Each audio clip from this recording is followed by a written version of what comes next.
দেখো, সফলতা উচ্চ শিখরে পৌঁছাবার পর প্রতিটি মানুষ চায় তার মতো হওয়ার। হ্যাঁ, এটা ভালো কথা, কিন্তু তুমি যদি তার কপি করো তাহলে তুমি তোমার অরিজিনালিটি হারিয়ে ফেলবে।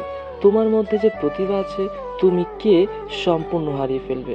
তাই বলছি শোনো, ইন্সপায়ার হয়ে তার কাছ থেকে ইন্সপিরেশন নিতে পারো, কিন্তু সত্যতা এটাই যে তুমি তার মতো কখনোই হতে পারবে না।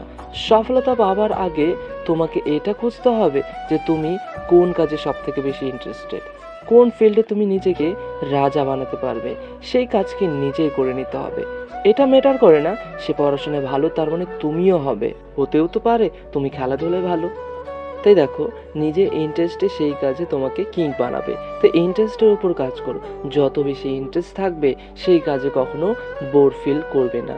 এটাই সত্য, হ্যাঁ এটাই বাস্তব।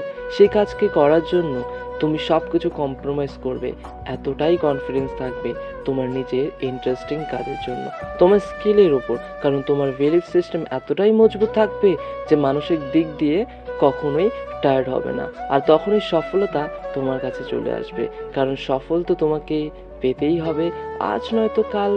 তাই নিজের যেটা ভালো লাগে সেটা করতে হবে তোমাকে, তোমার মন প্রাণ দিয়ে।